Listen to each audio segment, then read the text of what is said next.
പരിശീലനം പൂർത്തിയാക്കി passing out പരേഡും കഴിഞ്ഞ ശേഷം ജോലിയിൽ നിന്നറിയുമ്പോൾ ഉണ്ടാകുന്ന വേദന അനുഭവിച്ചവർക്കേ അറിയൂ. പട്ടികജാതി പട്ടികവർഗ വിഭാഗത്തിനായി പ്രത്യേകം നടത്തിയ റേഞ്ച് ഫോറസ്റ്റ് ഓഫീസർ പരീക്ഷയാണ് രേഷ്മ എം രാജ് 2ാം സ്ഥാനത്തോടെ പാസ്സായത്. മഹാരാഷ്ട്രയിലെ ഫോറസ്റ്റ് അക്കാഡമിയിൽ 18 മാസത്തെ പരിശീലനം പൂർത്തിയാക്കി തിരിച്ചെത്തിയപ്പോഴാണ് ജോലിയില്ലെന്ന PSCയുടെ നോട്ടീസ് കിട്ടിയത്. PSCയുടെ ഒരു പിഴവ് മൂലമാണ് എനിക്ക് ഇന്നത്തെ ഈ ഒരു ദിവസം എനിക്ക് പോസ്റ്റിംഗ് ലഭിക്കാതിരുന്നത്. നിലവിൽ ഞങ്ങൾ 33 പേരായിരുന്നു ട്രെയിനിങ്ങിന് പോയിട്ടുള്ളത്. അതിൽ സെയിം എക്സാം സെയിം ഡേറ്റിൽ PSC കണ്ടക്ട് ചെയ്ത ഒരു എക്സാമാണ്. അതിൽ 32 പേരും ഇന്ന് പോസ്റ്റിങ്ങിൽ കയറിയാണ്. ആകെ 2 ഒഴിവാണ് ഉണ്ടായിരുന്നത്. 3ാം സ്ഥാനക്കാരൻ കോടതിയിൽ നിന്ന് അനുകൂല ഉത്തരവ് നേടിയതാണ് രേഷ്മയുടെ നിയമനം റദ്ദാക്കാൻ കാരണമെന്നാണ് PSC അറിയിച്ചത്.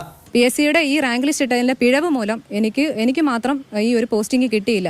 നിലവിൽ ഈ ഒരു കേസ് സുപ്രീം കോടതിയിൽ നിൽക്കെയാണ് PSC പെട്ടെന്ന് തന്നെ ഒരു റാങ്ക് ലിസ്റ്റ് പിഴവ് രീതിയിൽ തന്നെ ഇട്ടത്. സുപ്രീം കോടതിയിൽ നിന്ന് അനുകൂല തീരുമാനമുണ്ടാകുമെന്ന പ്രതീക്ഷയിലാണ് രേഷ്മയും കുടുംബവും. മാതൃഭൂമി ന്യൂസ്, ആലപ്പുഴ.